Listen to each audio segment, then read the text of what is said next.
there, and welcome to Spoiler Piece Theater, the podcast that doesn't give a shit about spoilers. We just want to talk about the movies. My name is Dave Riedel. My pronouns are he, him. I write about movies, and I'm a member of the Boston Online Film Critics Association. My name is Evan Crean. My pronouns are he, him. I am co-chair of the Boston Online Film Critics Association, co-author of your 80s Movie Guide to Better Living, and co-host of the It's Pictures podcast.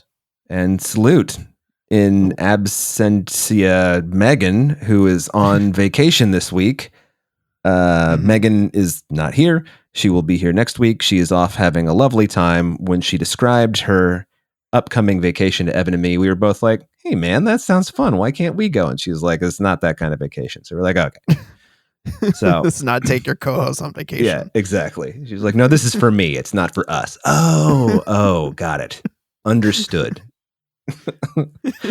So before I get into what movies Evan and I are going to talk about, wanted to mention that over on our Patreon this week, Evan and I are talking about the Alfred Hitchcock film, The Trouble with Harry. It was on the poll from 2 weeks ago. It didn't win, but Evan and I wanted to talk about a Hitchcock movie we hadn't seen. It also fits in with the fall theme. And so we talked about The Trouble with Harry. Mm-hmm. And I do ask at one point, what is the trouble with me? So if you're a patron, please go over and listen to it. And if you're not, please consider becoming one for $5 a month. You get lots and lots and lots of bonus episodes. And you vote in a poll every month. And it's a lot of fun. It is, yeah. Can I also say I'm just happy I don't have to say John Forsyth? I can't even say his name. I know, it's a hard name to say. John Forsyth. Forsyth. Yeah. Happy I don't have to say it anymore. Exactly. By the way, while we're talking about Patreon, I just want to give a shout out to our sponsor piece patron, Heather Sachs. Heather, thank you so much for being our sponsor piece patron. Yay! Yeah, thanks, Heather. Okay, moving on to the regular show. We are talking about two movies tonight. Evan and I both saw Will and Harper, the documentary about Will Ferrell and Harper Steele going on a road trip. And then we saw the new Francis Ford Coppola epic ? Megalopolis. So, yep, the epic fable. Oh yeah, well, I'll talk about that. So, let's start with Will and Harper. This is, I mean, I feel like the ads for this have been ubiquitous almost. So maybe you know what it's about, but I will read anyway. Mm-hmm. From the IMDb one-sentence summary. In this intimate portrayal of friendship, transition, and America, Will Ferrell and his close friend of 30 years decide to go on a cross-country road trip to explore a new chapter in their relationship. And when we say transition, Harper Steele transitions to Harper Steele. Yes. I mean, and it's a pretty... I mean, as far as documentaries concerning road trips go, I think I've seen documentaries not unlike this before. This might have a little heavier subject matter, but also a little a different kind of levity because one of the stars is a comedian. Right. Yeah. Yeah, it definitely does. And go ahead. Well, I was just going to say, like, the background is, as you mentioned, they've been friends for 30 years. And, Will Ferrell a few years ago gets this email from his friend saying, hey, I'm transitioning to, I'm a woman. And he was very supportive of that. And he had thought like, well, why don't we take a road trip together? Like, this could be a really fun opportunity for us to talk and connect. And especially because, Harper, prior to transitioning, traveled a ton across the country. Did road trips a lot on their own, I think. Mm-hmm. Yeah, on her own. And so, Will Ferrell suggested, why don't we do this together? It gives you an opportunity to visit some of these places with a new perspective and, a friend, an ally to be there to help you, kind of like, find yourself again and find your confidence. And I think that was a really nice thing to do as a friend, to say like, hey, I'm someone like Will Ferrell. People know me. I have a presence. Let's go together and let's do this. And, maybe I can provide a little bit of a buffer, or I can use my kind of privilege as a, straight white comedian to kind of And he does take the lead on that. There are lots of scenes where he introduces, he's like, hey, yeah, this is my friend Harper, and we're here to celebrate Harper's transition. I was like, whoa, he's going for it. Mm-hmm. So what did you think of Will and Harper? I really liked this documentary quite a bit. I found it very moving. I mean, I think there's a lot of different things going on here. I like that it's a very kind of understated documentary. Like, it's not very showy. A lot of it focuses on their kind of one-on-one conversations and opportunities to ask each other questions. And I mean, I think one of the things that it holds a magnifying glass to is that, a lot of people, men, I feel like in particular, can be friends with someone for, 27 years and not ask these deeper level, get to know you questions. And like, really, you can be friends with someone and have very like kind of a surface level relationship with them. Mm-hmm. And so I love that they're just digging in and asking the questions and having these serious conversations. And you really see over the course of the documentary, they get to know each other really well. And I love that, Harper has the attitude immediately that, Will is my friend and coming here with good intentions and wants to probably ask me questions, and I'm going to be here to answer them, even if they're uncomfortable questions. Yeah. And she says up front, it's like, ask me anything. Everything is okay to ask. So. Mm-hmm. Yeah. Especially when he's like, how about your boobs? What's going on with your boobs? Or I forgot, how are your boobs doing? And he says that. Harper's like, I'm glad you asked about that or something. Yeah. And there are also, one of the things, now I kind of know this about Will Ferrell from seeing him in interviews and things like that, is that when he's not performing, he's kind of a buttoned up guy. And he's definitely not, he's not an extrovert, which no, he's clearly more comfortable, like being around friends that he's comfortable with. And, but when he does decide to turn on the comedy, he does turn it on. Like, I can't believe that he did this, but when he says, Harper is driving and he says, let me ask you a very serious question. Harper says, yeah. It's like, do you feel like since you transitioned to a woman, you've become a worse driver? And I was like, oh my God, I can't believe he said that. And then Harper eventually says yes. So, because Harper's in on the joke too. So, that was very funny. But I also like some of the stuff that you can tell how well they do know each other on a different level when they're in Indiana and Harper, they're at a Walmart and Harper says, you get out the chairs. Cause Harper says at the beginning of the documentary, you got to have a cooler, you got to have chairs. Cause you're going to like sit out and have some shitty beers. And Will Ferrell makes fun of Harper the whole time for loving like Natty Light and stuff like that. And she's like, yeah, I'm sorry, I don't have any IPAs, but she buys him, I mean, how many cans of Pringles? So many cans of Pringles. Buys every weird flavor of Pringles that they have at the Walmart. And I don't know why. I just thought that was really funny because that's just the kind of silliness that one of my friends would do. Oh, I was here in, Walmart and I know that you collect, clay pigeons and, buys me like 62 clay. I don't collect clay pigeons, but buys 62 clay pigeons. So I just thought that sort of stuff was funny. I was also surprised by, generally speaking, not always, but generally speaking, how well they were received where they went. But there was weirdness. Yeah. Well, I think in part of the way through the documentary, I thought, well, maybe I kind of personally felt like maybe they're taking a little bit of the easy way out because they're taking a northern route versus going through the south. But then I realized that there was a specific destination in mind of going to Harper's hometown and visiting, her sister. And so I was like, okay, that makes sense why they took more of a northern route versus a southern route. But then they do dip into Texas, and that's where things and start Oklahoma, to get bad. And Oklahoma.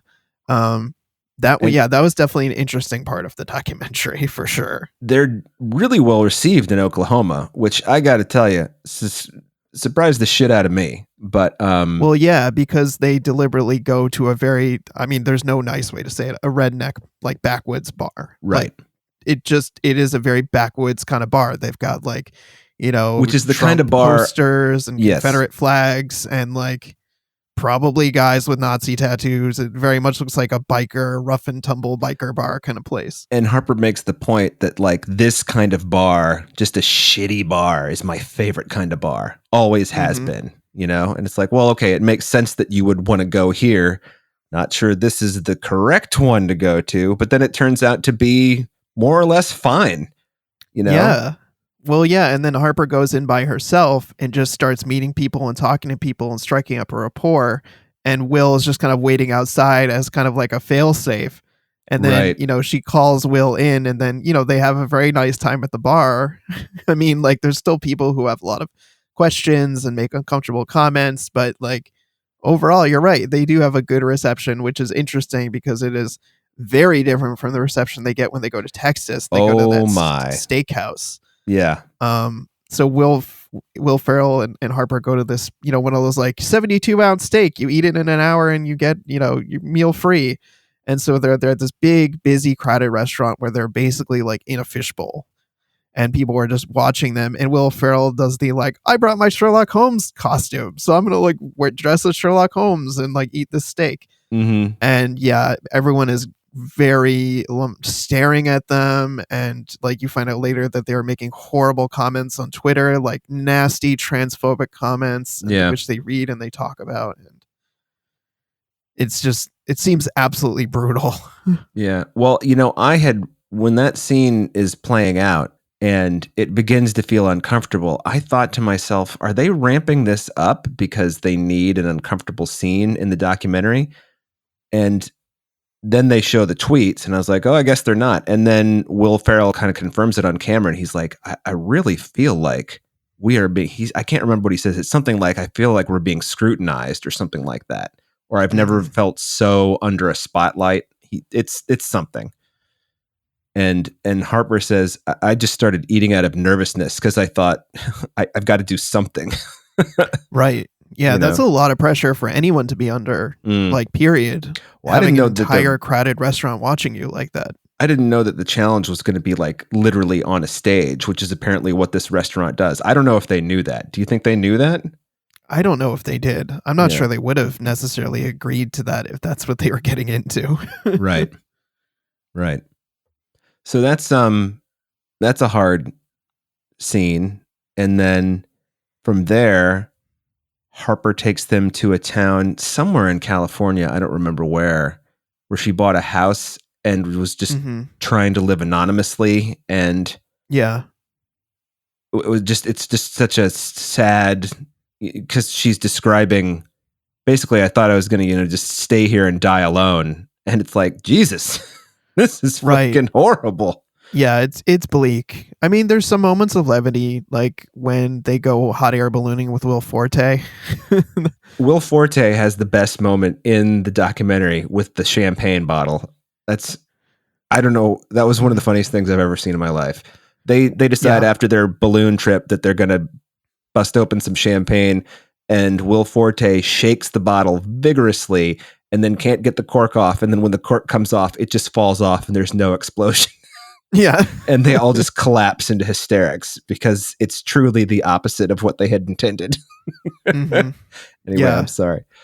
No, I like this SNL representation. I like that, on the first day of their road trip, they go to New York City. They go into SNL like headquarters and go and revisit, since Harper was head writer on SNL, and that's where she first met Will. And so they, hang out with some old castmates. Like, I think they have lunch with like Tim Meadows, and Tina Fey, Seth Meyers, a couple other people that I don't know their names, but I think they're producers, is why I don't know their names. And I also like that before it begins, Will Ferrell says, hey, you do me a favor. Let's just both hug Lauren an uncomfortable amount of time. Yeah. And then they do it, and you can tell that Lauren's just like, ugh. Yeah. Yeah. That is funny. Yeah. So, but yeah, getting back to what you're saying about that house that she bought in the middle of nowhere, like a very just kind of ramshackle kind of place. Yeah.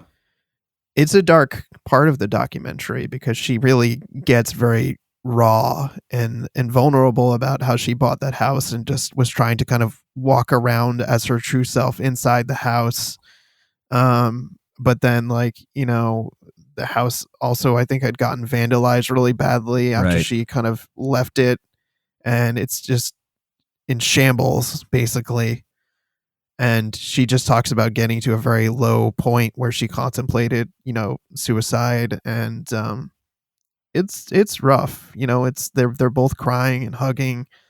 But I feel like they really, connect, and I think it's important for people to see that, to know that, like it's such a difficult struggle for trans people to, kind of process their identity and work through it, and the way people treat them, just it's not easy on so many different levels, and I'm Yeah. glad that they kind of show that.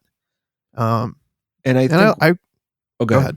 Oh, I was just No, going to say, I think one of the points that Harper makes is, by and large, I'm the same person you worked with at Saturday Night Live. Some mhm. very different things about me now. One of which being that I'm living completely as I want to live. But Yes. you can still see Harper has an unusual sense of humor that I really like. Yeah. But it's definitely, some of the weirder, you can see like how some of the weird ideas come up on SNL when you see some of the writers in person, or in this case in a documentary. Where was I Mhm. going with this? Oh, part of the thing was, Will was just sort of also, in addition to supportive, etc. It kind of feels strange to separate this out, but reaffirming their friendship also, as in, hey, no, it's just still you and me. Don't worry about it. Um, Right. Yeah.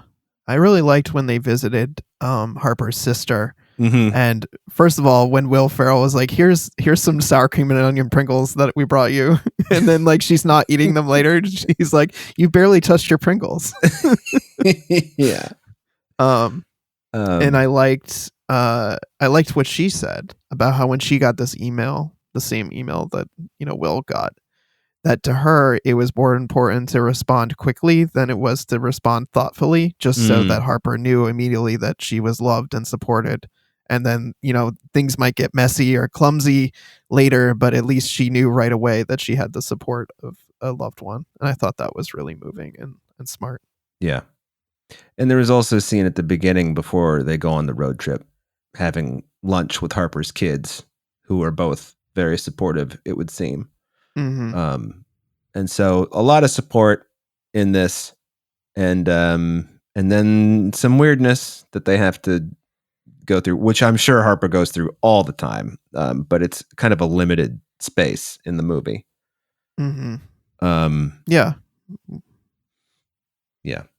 So yeah, I dug it. Oh, also, just so everybody, maybe you're going to see this, maybe you're not, but Will Ferrell does make clear that the reason he did Casa de Mi Padre is because it was Harper's project.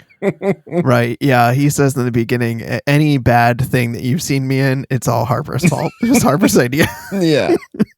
Which I He's thought, like, why did I do a movie that was all in Spanish? Why yeah, did I do a Lifetime movie? And they're just showing all these like really bad movie decisions that he yeah. made. I didn't know that he was in a Lifetime movie. I've I'd got to look forgotten that that up. he was in that. Yeah. So, but I think that's hilarious. That's one of the things I love. You're a huge movie star and you're like, I'm going to do a Lifetime movie. I think that's great. Yeah. I mean, I love I love Will Ferrell's adventurous spirit. I love, as you mentioned, that in life he's a very kind of reserved. He described himself in the documentary as a very modest person, Mm, which I've heard about him. But he's the kind that willing to put it all on the line for a laugh, which is mm, very clear if you see him in movies. yeah. He goes for it. He really does. And I think my favorite scene in the documentary is when they go with the hotel pool Mm-hmm. and they're in the hot tub, and to make And he's Harper more wearing the comfortable, he Speedo. he strips down to a speedo and jumps into the pool like cannonballs into the pool. Yeah. Um, that is just the pinnacle of Will Ferrell ridiculousness to get the laugh, but also sweet as a friend to say like, I'm gonna do something really embarrassing to like take the piss out of this for you. And I think they have a really poignant conversation in the pool about beauty and I think Harper says something really interesting about like the prettier I get, the more I notice my flaws. And I thought that was a very, poignant conversation.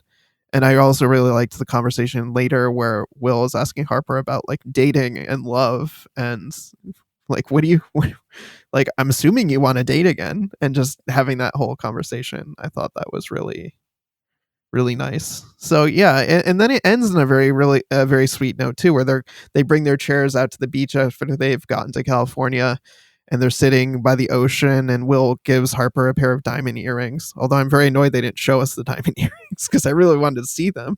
Yeah. But I thought it was a very sweet gesture. That was nice. And then I think Will says, I'll go on the trip back to you when you drive back to New York. And so I don't know if was what they were going to do anyway, but yeah, I don't know either, but yeah.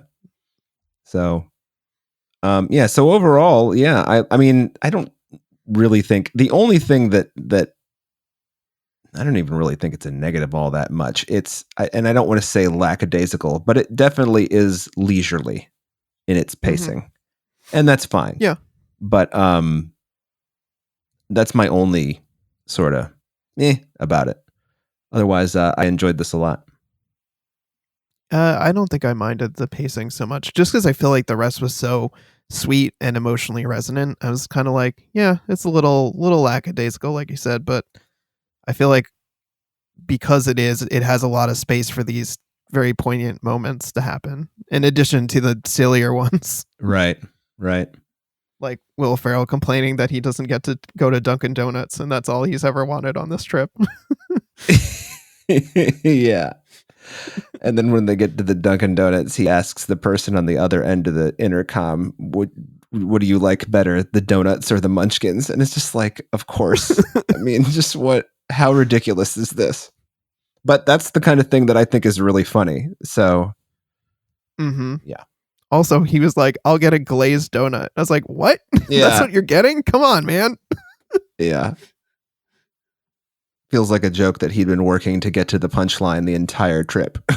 Yep. All right. Well, do you have any closing thoughts on Will and Harper? I don't think so. Okay. I really enjoyed this, and I definitely think it's worth watching. It's going to be, I think it is in theaters right now, but it will be available to watch on Netflix, I believe, this weekend. Alrighty. So yeah, and the short version, I really enjoyed this too. All right, moving on to our second film of the night. We are talking about the new Francis Ford Coppola fable, Megalopolis. And here is your 1-sentence IMDb summary. Oh, no, sorry, 2-sentence IMDb summary. The city of New Rome is the main conflict between Caesar Catalina, a brilliant artist in favor of a utopian future, and the greedy mayor Franklin Cicero. Between them is Julia Cicero, her loyalty divided between her father and her beloved. Just so everyone's clear, her father is Franklin Cicero. Yeah. I think they actually said his name is Francis in the movie, so that's kind of funny that I think this plot summary is incorrect. Yeah, his name is Francis in the movie. And that was like the only thing in my screening that got a laugh. Well, that his character's name was Francis. Yeah. Then also, weren't they going to name the baby They Francis? were going to name the too? baby Francis. Yeah. Ay. Yep. So basically, if you've seen The Fountainhead, you've seen Megalopolis.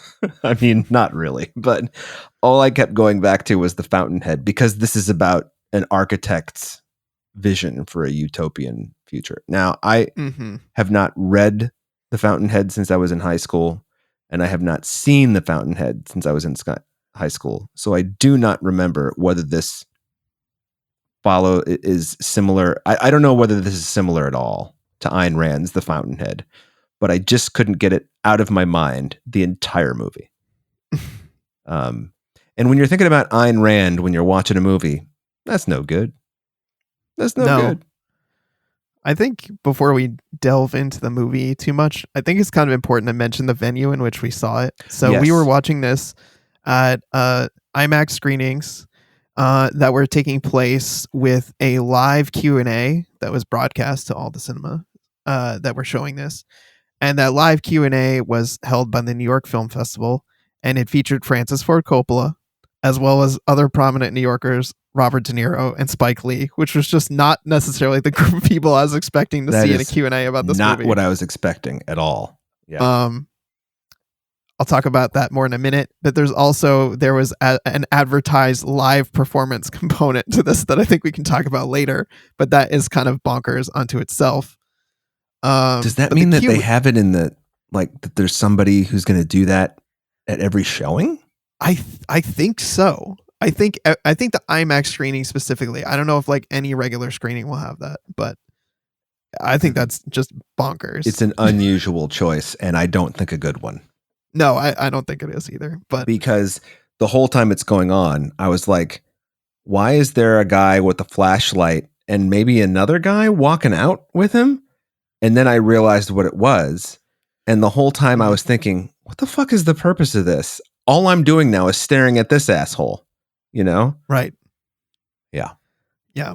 We can talk more about that in a minute. But first, I think it's funny to talk about the Q&A. So there was this live Q&A with Francis Ford Coppola that I think was largely rambling, where he's talking about the movie. Very little about the movie, actually. A lot of it is like, how did you meet Robert De Niro and Spike Lee? How do you guys all know each other? And they spent an inordinate amount of time on that. Yeah. A lot about their career. And then a lot of it was Robert De Niro kind of sitting there quietly, not saying or doing very much. And then Spike Lee literally goading him, physically poking him, and literally goading him into smack talking Trump. Yeah. It was very weird. It was an unusual Q&A. I think it's worth talking about just because it was such a bizarre experience. There's that have before the movie. And also Coppola at times seemed very sharp, very on top of everything. And sometimes I was like, do you even know what you're saying? I mean, yeah, do you know what you're talking about? Do you remember what's going on here? Yeah. It was bizarre. What was the last movie he directed? Was it the Val Kilmer movie? There were two Bizarro movies that he made in the 2000s, right?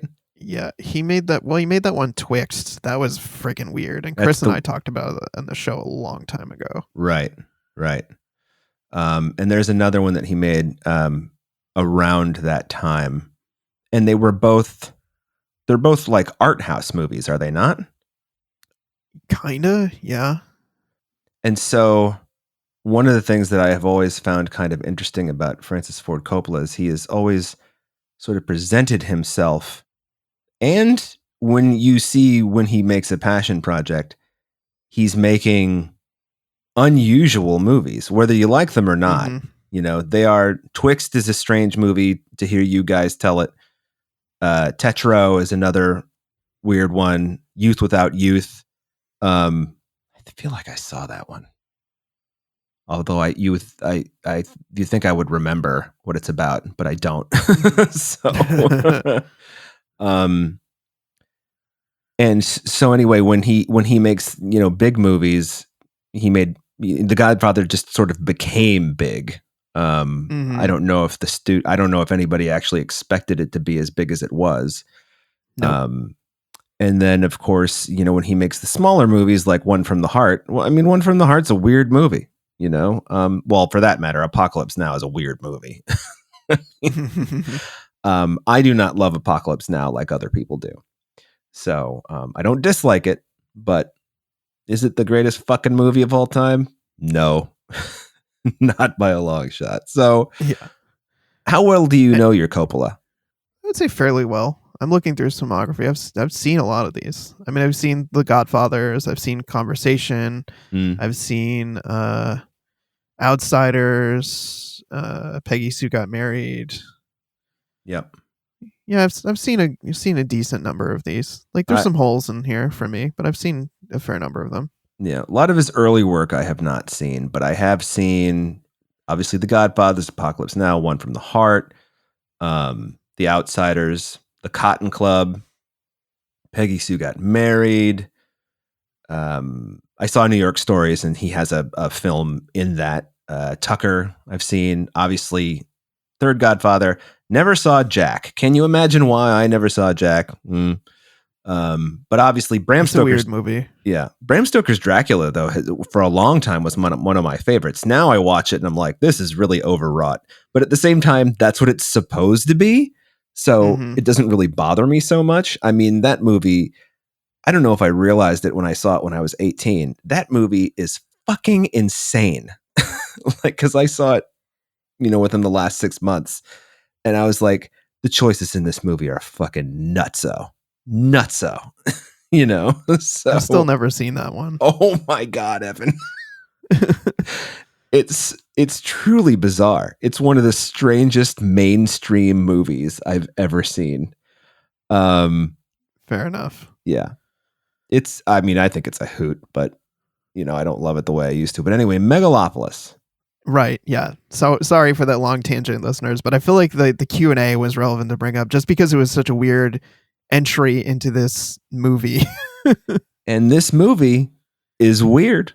Yes, it is. Very weird. I don't even know how to describe the story because it goes in so many different directions, which, by the way, all of them you see coming. I mean, the thing that's most amazing about this is, I'm watching this and Coppola has described it in this Q&A as a conversation that he wants to have with everybody about where we're going and why can't we all just get along? And he says, there are people in this movie who are, have very different political views than I do. And he's talking, I think, in particular about John Voight, who is John Voight, who's a serious right winger. I don't know who else he's talking about because I don't know the politics of most of the people in it. Me neither, but he also made a comment like, oh, there's also people in here that have gotten canceled, i.e. Shia LaBeouf and Dustin Hoffman. And I'm like, oh, Dustin Hoffman got canceled? I didn't know that. Yeah, there's some gross stuff out there. Oh, great. Well, I think I know a couple of those stories, so it doesn't surprise me. Anyway, so yeah, that I cringed at that comment, and I also cringed when he was talking about how much he loves Haitian people and how great Haitian people are, because it felt very much like there's some very good, fine people, and I have black friends. It just really came off very awkward and weird. Yeah, I don't think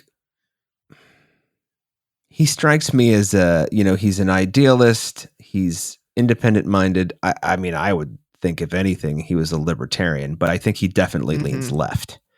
So although I would say probably more centrist than De Niro or Spike Lee. It definitely seemed like he was avoiding politics, and Spike Lee was like, let's bring De Niro and get him swearing about Trump. Exactly.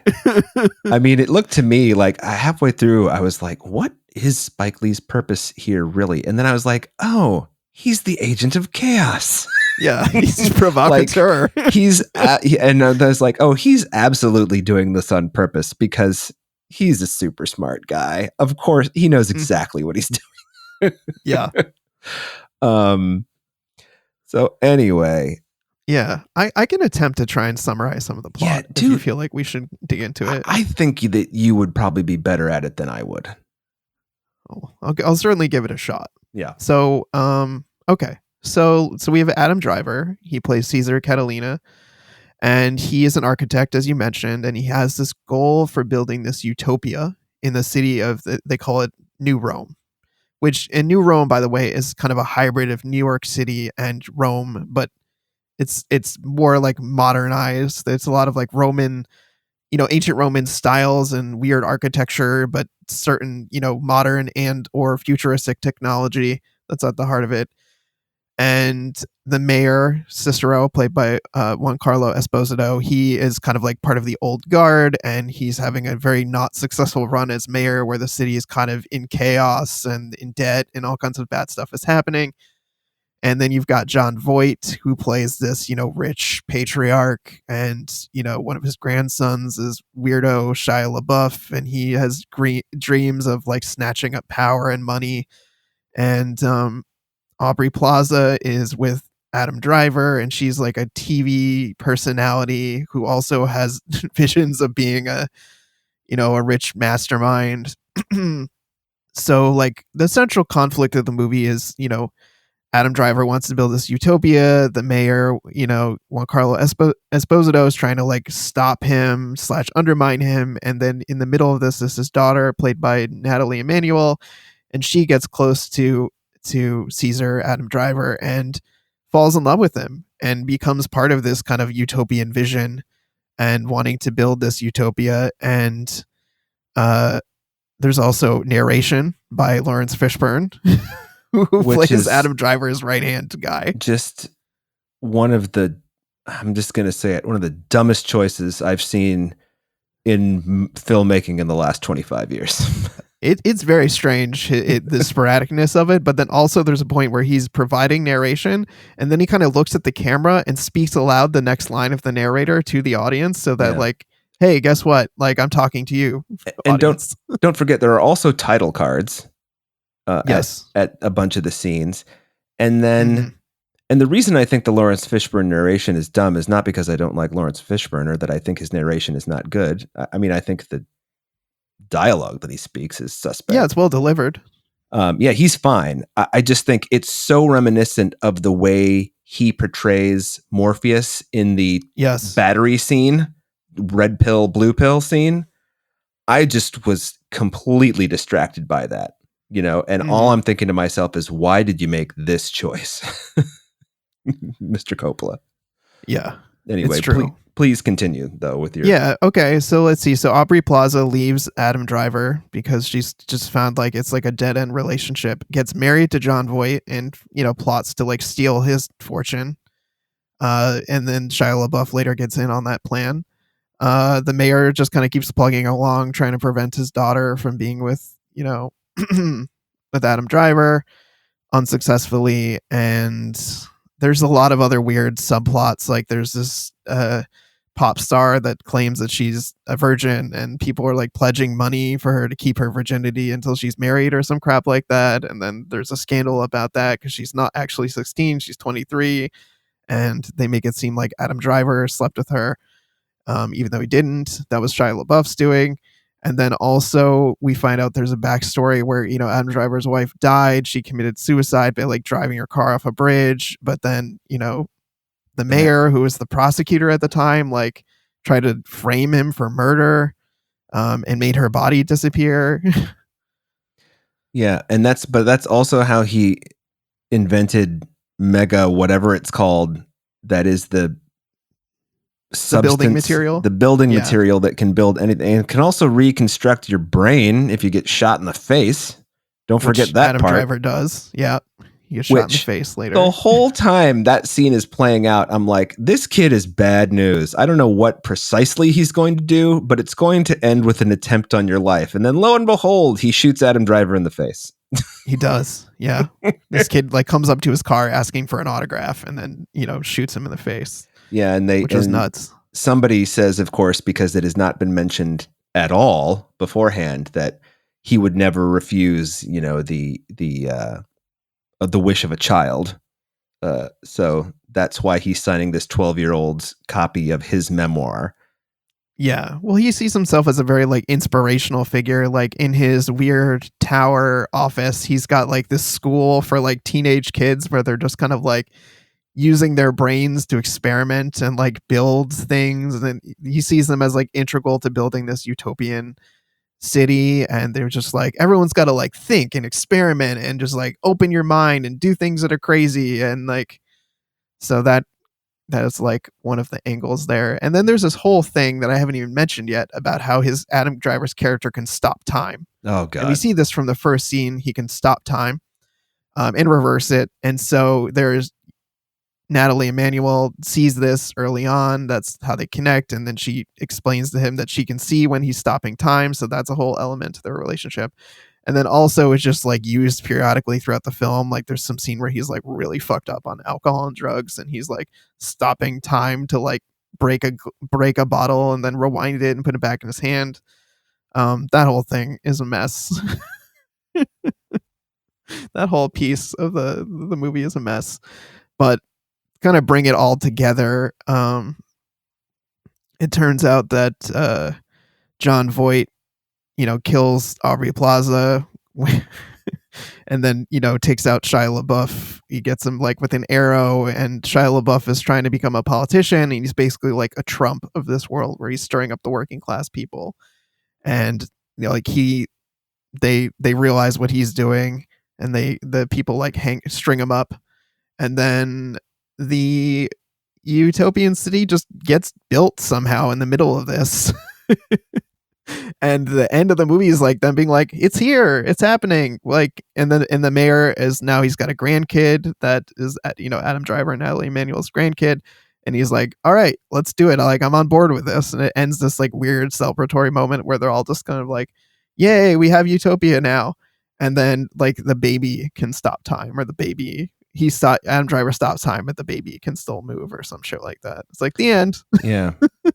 Should also mention that Adam Driver is the head of a department that I can't remember the name of. Oh yeah, like the Design Authority or something. Design Authority, which I kept thinking about, and you probably do know this. There is a guy in New York, Robert Moses, who was, I don't remember what agency he was the head of, but he was the head of it for 50 years, and he is the reason that there is the Belt Parkway and the Cross Bronx Expressway, which destroyed the Bronx, and the reason that bridges are a certain height in New York, that buses, I don't know if they can pass under it now, but were too tall to pass under, which is why poor people couldn't go and enjoy the parks in New York City. And I wondered if it was a reference to that, because that seems like the kind of thing that Coppola would absolutely know about. But aside from like it being a design authority and a mention of him having unregulated power, I don't really see a parallel. Especially when you consider that he clearly thinks Adam Driver's character is the fucking bomb. So he definitely does. I mean, like in that Q&A, he was talking about how he feels like this movie, is very idealistic, and like his Francis Ford Coppola's attitude is that like when we work together creatively and we open our minds and we work and collaborate, there's like nothing we can't accomplish, which very much feels like the movie's overall message. A insanely overly optimistic message. Yeah. Yeah. So anyway, I think we've done as much as we needed to describe the plot. I think you've got it though. Yeah. Yeah. Thank you. I tried. Well, so yeah. What'd you think? Dave, this is really going to surprise you. I didn't hate this movie. Oh no. Oh wow. Wow. I will very give you the very, very short review. There are times I didn't know what the fuck I was watching, but I couldn't take my eyes off it. Wow. I found this movie visually quite stunning. Like, it looked amazing to me. Just the cinematography, the art direction, like art directed to within an inch of its life. Yeah. Just the bizarre combination of old like Roman like dress and architecture with like new world sensibilities. Like I actually also weirdly thought it was well paced. I thought it was well cast, although I don't think it's well performed by everybody in the movie. Like, I think the cast is quite solid. It's a weird mix of people. It's a weird mix of acting choices too. Yes. I saw someone tweet something to the effect of like, everybody in this seems like they're in their own movie, which Absolutely. I don't disagree with. Yeah. And it's overstuffed with ideas. It's very ambitious. I respect its ambition. I understand why it took so long to make, because it feels like the kind of movie you need a shit ton of money to make. Because I can't imagine someone making this successfully in the 1980s or 1990s, even with a gajillion-dollar budget. It's just so massive in scope. It's so stuffed with ideas. I appreciate the ambition of it. And now here's where I'll say, I think it's got way too much going on. I think it's way too optimistic. I think the whole utopian story is very underbaked and feels like there's just not a lot supporting it other than like insane optimism and not a lot of like pragmatism and like how you would actually make a utopia or any explanation of what makes a utopia. I think that's very important that you hit upon that. Like, why is your utopia the utopia? And the movie doesn't ever communicate that. It doesn't really ever say, other than we've got this special building material and these like really cool looking buildings that were probably like moldable and self-sustaining or some crap like that, but no real there's not a lot there. I think I said that in Patreon. But I think that's the movie's biggest problem, is that it doesn't really add up to anything. It doesn't That's a good way successfully to put it. To a point. No. About anything, despite its ambition. And so I think that's probably its biggest flaw for me, is that it's crazy, it's bonkers, there's a lot going on. Like, the peak of insanity to me was when Aubrey Plaza's character was grinding her crotch into Shia LaBeouf's face. Like, that's... And definitely grinding her crotch into Shia LaBeouf's face. Right. Yeah. Like, that's the peak of insanity in this movie. It's very sexual. It's like a very sexual movie. There's a lot of lines that are clearly written by like an old guy. Like, Aubrey Plaza says something to the effect of like, to Adam Driver, like, "You're anal, but I'm very oral." And I'm just like, oh my God, who the fuck wrote some of this dialogue? Yeah. It's just totally bonkers. Well, this is like, I can't remember which Woody Allen movie it is. Sorry, I said his name. I made a silent promise to myself to never mention him on Spoiler Piece. But there's some movie of his, I don't remember when it is, and I don't remember which movie it is, but the character, she's like 25 years old, and she calls the remote control the channel changer. And I was just like, nope, no 25-year-old in this time period would ever say that, ever. Mm-hmm. You know, and I kind of feel like I hadn't thought about it so specifically, but there were times that I was listening to the dialogue going like, what the fuck are these people talking about? And I had forgotten that Aubrey Plaza says that, but now that you have said that's the kind of thing written by an old man, a horny old man. Yes. It's a very horny movie. Very sexual, very horny. Yeah. I mean, and then there's that scene later where John Voight's like, "What do you think of my boner?" It's just like, what? Yeah, but then it turns out to be like a bow and arrow that he's hiding under the sheets in his bed, which is how he kills Aubrey Plaza with, a Cupid. He's dressed as Robin Hood, but I think the arrow has like the tip is a heart arrow point. I don't know. I don't remember, but it's insane. So anyway, getting back to what I was saying, it's a bonkers movie. It's insane, and it's just, I don't know. It sounds like it didn't work at all for you, but I'd love to hear more about what you think of this movie. I just think that it's just terrible. I mean, I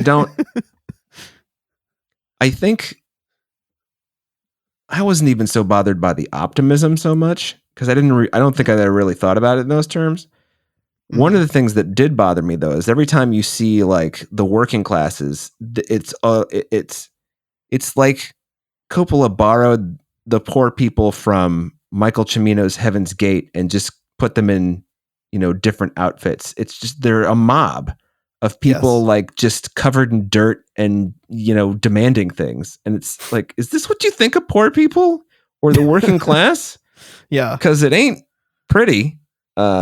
No. And then the other thing that I had a problem with, I did not like the visuals. I didn't find it distracting, but I found it like so packed to the gills with visual stimuli that I was just like, this is just too much. I don't necessarily think it looks bad, but it looks unhinged.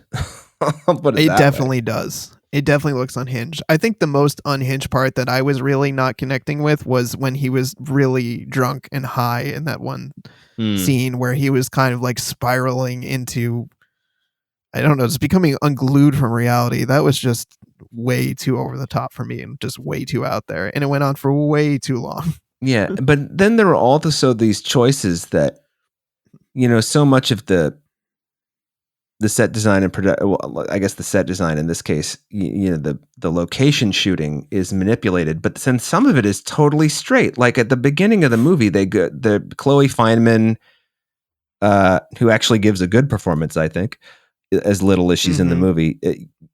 She and Julia and a bunch of other women and Shia LaBeouf are at this rave or club or whatever. And that looks kind of like what you think they look like now. It's a little different, but not so different. But then they walk out into like the Manhattan, like it looks like the West Village. I don't know where they are, but it looks totally normal. Yeah. And then you've got like very modern. Yeah. And then you've got other scenes that it's just like, so this is the Chrysler building, but it's also a whale. Like I just made that up. It's not actually, there's no whales in this movie. No, but it is kind of sitting on the edge of this utopian city with all these kind of gold, curvy structures and things that just, it looks very much like the Jetsons kind of world. Well, yeah. And it also reminded me of Metropolis a little bit in the set design, production design in those scenes, which I'm sure is on purpose. Yeah, probably. But also, I think that what didn't work for me, aside from the fact that I think that it has so many ideas and it doesn't really connect most of them. It's like it just shoots from one thing to the other. Mm-hmm. And it doesn't resolve a lot of it does resolve some of its storylines, but it doesn't resolve others. Like whatever happens to her dad and all of the things he's being accused of doing incorrectly while he's mayor. None of that is resolved. Nope. Utopia. Problem solved. And then Adam Driver is, they keep saying that whatever the mega substance that he's invented is unstable and we don't know what it'll do if you use it on a person's brain, but he's totally fine. Mm-hmm. And it apparently builds cities the right way. And then just the thing that is the craziest is just how you mentioned it, that somebody tweeted this. Every actor in this movie is in a different movie. Adam Driver is doing his mannered, success. Like imagine Adam Driver when he's done 2 movies lately. Did he play did he play Ferrari? Was that what it was? Yeah. He played Ferrari. He was in that Gucci movie. I feel like this felt very similar in tone to the Gucci movie. Absolutely. And then you have Natalie Emmanuel, who gives a relatively naturalistic performance, I would say. Aubrey Plaza, who is operating at Mach 73. I mean, her performance is... I am not accusing her of this, by the way, but it's like she did 3 lines before each take. It's very amped up. Yeah. Yeah. And then Shia LaBeouf, who's doing like a weird character performance. Very weird character performance. John Voight, who's doing his impression of what a left-winger thinks a crazy right-winger is like. I think he's actually in the movie. I think he's in this movie. Of all the people that are doing their own movies, I think John Voight is actually in this movie. That does, yeah, I'll buy that. Lawrence Fishburne, who's doing the Morpheus voice. And who really doesn't like move around in the movie. He's usually sitting, Very stationary. Yeah, he's either driving the car or he's kind of standing nearby Adam Driver. And then Talia Shire, Francis Ford Coppola's sister, Connie from The Godfather, Adrian from Rocky, gives this very rooted, angry, bad mother performance. It is fucking weird. Yep. It is very strange. Jason Schwartzman, I don't know what he's doing. He's just playing the mayor's lackey. I mean, and then drumming at one point in the movie because he's a drummer. Okay, so he's a drummer. Throw that. I know he's your nephew, Mr. Coppola, but Jesus Christ. Yeah, James Remar is in this too. I haven't seen him in a while. I haven't seen James. Hey. The last time I think I saw James Remar was no joke when he was on Sex and the City, which is like 25 years ago, easy. And this was just, I just feel like this is what happens when you have an idealist and not an unlimited supply of money, because he funded this on his own. Yes. But when you have no one saying to you, rein it in, motherfucker, this is how you get Heaven's Gate, which is not a terrible movie. It's not as bad as people think it is, but it's sort of synonymous with Hollywood excess. Yes, very much so. And this is like the independent excess if you're the kind of person who can find $100 million to make an independent movie. Yeah. This you is... can sell some of your wine companies to make $100 million. And I find this to be such a complete waste of time. Because like you said, it adds up to nothing. It's kind of a miracle how much is going on in this movie that ends up meaning nothing. Yeah. I just, it's like empty. It is, and all of the ideas it has, I feel like I've seen elsewhere, like right down to the whole, like the antagonist's daughter falls in love with the protagonist. I mean, what the fuck? What are we doing? And I just, in my 1.5 star IMDb, rather Letterboxd review, I just wrote, it took 40 years to make this motherfucker. Which is probably the most obvious thing anyone could write about it. But I really do feel like, I hope it wasn't 40 solid years. I hope it was like you worked on it for 6 months and then you put it in a drawer for 2.5 years while you made Tucker the Man in His Dream. I mean, oh my God. And just things like that. I just don't know what the purpose of all this is. I mean, you can tell me that it's so you hope we have a dialogue with each other about X, Y, and Z, but it doesn't feel like that's what this movie's goal is. No. I feel like the goal of this movie is so you can say, hey, I made this movie. That's what I feel like the goal is. Because Kinda. This is his career-long passion project more than anything else.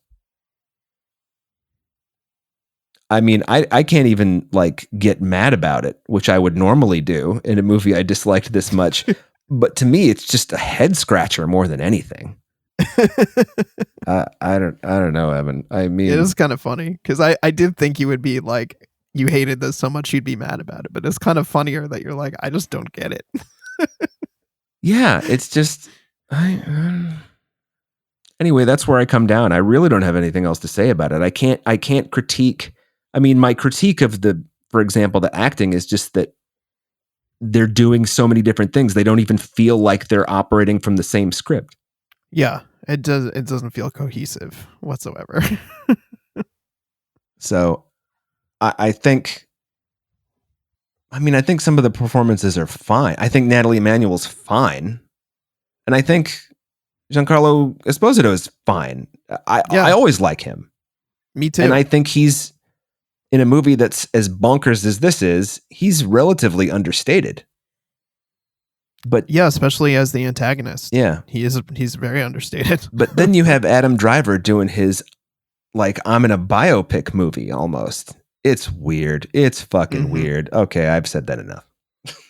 It's truly a sight to behold, listeners. Like, I think that was one of the reasons why I felt like I had to see this movie too, because I just heard so many things coming out of the festival circuit about how just bonkers and overstuffed this movie is, that I needed to see it for myself. I needed to talk about it on the show in a place where we could just dig into all of its bizarreness and weirdness and just really talk about it. Yeah. And I hesitate to say this.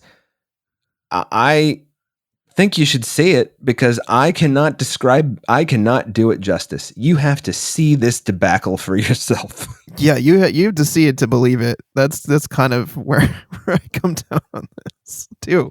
Yeah. It's just like, yeah, I can describe it to you, and I think I'm doing a fairly good job of describing I think what you're in for, but it is quite singular. Yeah. Even though, like you said, Dave, there's plenty of plot points in this movie you've seen a million times in other places and done way better. It's just, it is a movie. Yeah.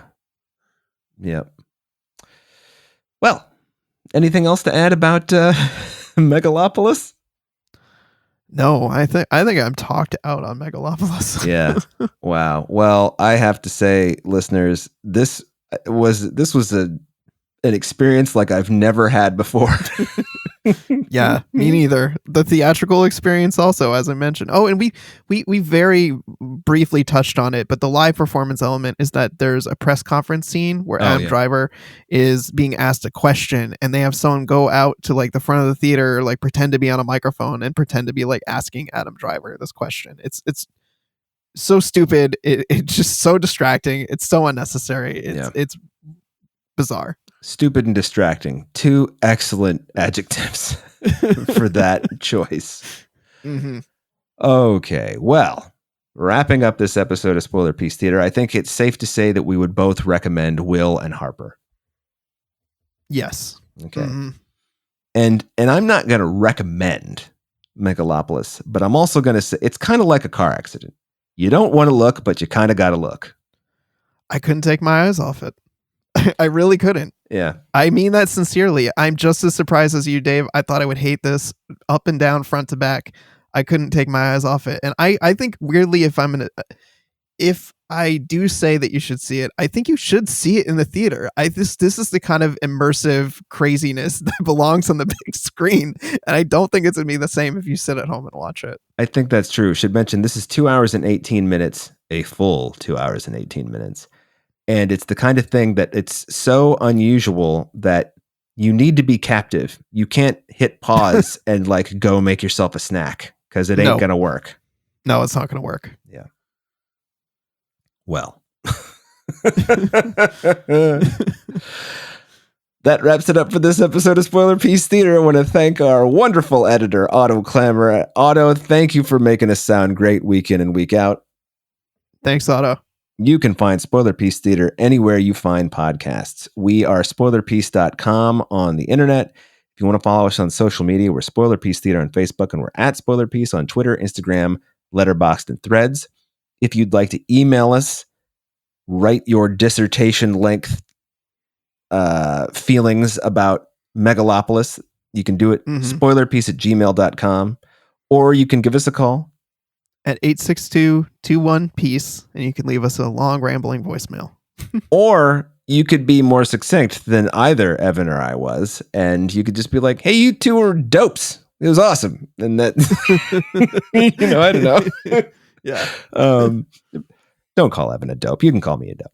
You can call me a dope. If you like the show, please rate and review us by going to ratethispodcast.com/spoilerpiece, or you can rate us on Spotify and Apple Podcasts. That really helps us out, gets the word out about the show.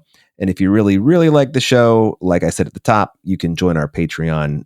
As I also mentioned, we covered the Alfred Hitchcock film, The Trouble with Harry. Evan and I had a fun conversation about that one.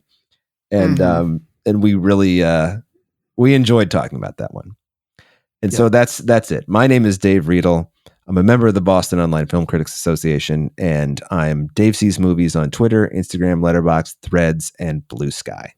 My name is Evan Crean. I am co-chair of the Boston Online Film Critics Association, co-author of your 80s Movie Guide, Better Living, and co-host of the Instant Pictures podcast. You can follow me on social media as Real Recon, and that's real as in film. Thank you, everybody, for listening. See you next week. Bye.